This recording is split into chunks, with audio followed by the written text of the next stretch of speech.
Assalamualaikum warahmatullahi wabarakatuh. Nama saya Auliani Puspita Anggraini, NPM 2001011023,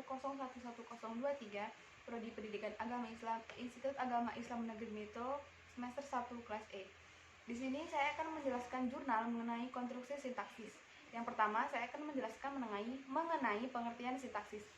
Sintaksis ialah cabang linguistik yang mempelajari pengaturan dan hubungan antar kata dan kata, antar kata dan satuan-satuan yang lebih besar, atau antar satuan yang lebih besar.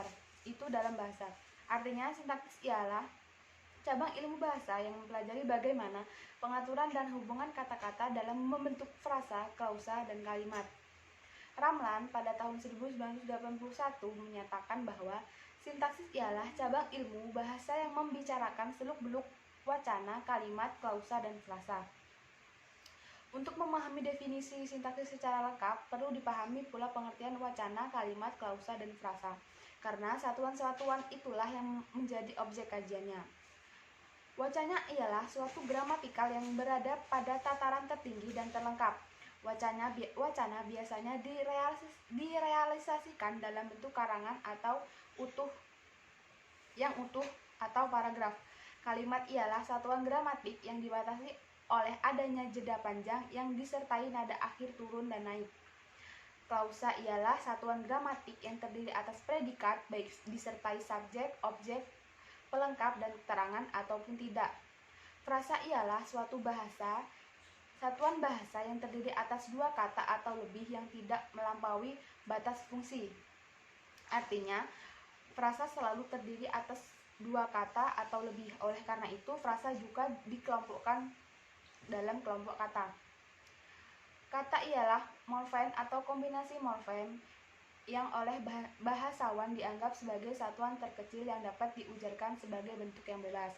Berdasarkan uraian di atas, dapat dipahami kembali bahwa sintaksis ialah ilmu bahasa yang membicarakan seluk-beluk kalimat, klausa, dan frase.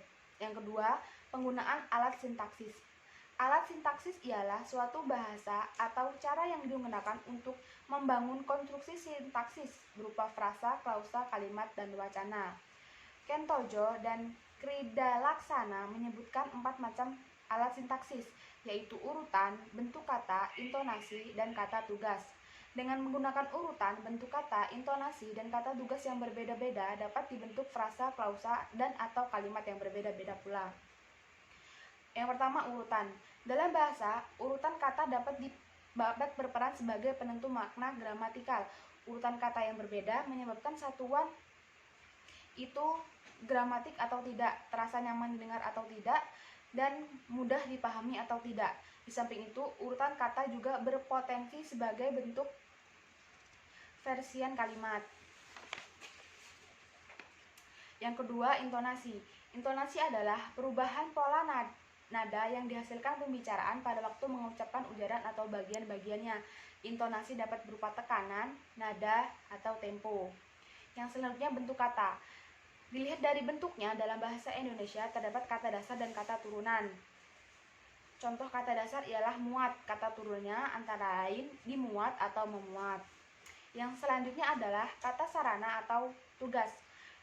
Pada saat ini, kata sarana kurang memasyarakat. Biasanya, istilah yang digunakan oleh Samsuri itu dikenal dengan istilah kata tugas atau partikel.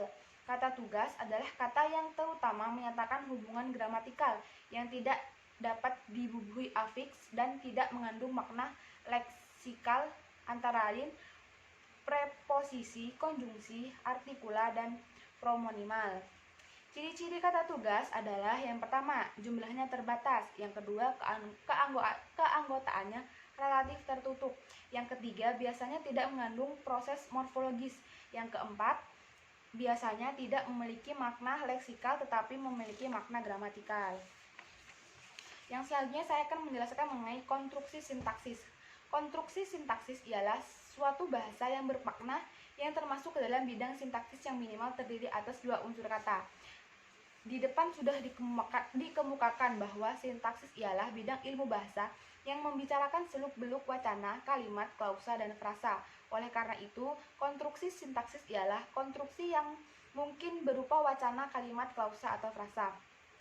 Wacana ialah Konstruksi sintaksis yang pada umumnya terdiri atas kalimat-kalimat yang mendukung sebuah gagasan yang lengkap. Wacana biasanya berupa paragraf atau karangan yang utuh. Kalimat ialah konstruksi sintaksis yang terdiri atas unsur-unsur segmental yang mungkin berupa kata, frasa, atau klausa, dan unsur-unsur suprasegmental yang berupa jeda atau kesenyapan dan intonasi. Selanjutnya klausa. Klausa ialah konstruksi sintaksis yang minimal terdiri atas dua kata yang mendukung fungsi subjek dan predikat. Yang selanjutnya adalah frase. Frase ialah konstruksi sintaksis yang terdiri atas dua kata atau lebih yang tidak melampaui batas fungsi. Artinya, frasa selalu terdiri atas dua kata atau lebih. Oleh karena itu, frasa juga disebut kelompok kata. Kata bukan merupakan konstruksi sintaksis, melainkan unsur terkecil yang dapat digunakan untuk membangun konstruksi sintaksis. Kata juga merupakan konstruksi bahasa karena kata yang dibangun dari unsur-unsur bahasa. Kata majemuk sering disebut konstruksi sintaksis. Hal ini disebabkan oleh anggapan bahwa kata majemuk dibangun dari kata-kata. Jadi, konstruksi kata majemuk disamakan dengan konstruksi frase.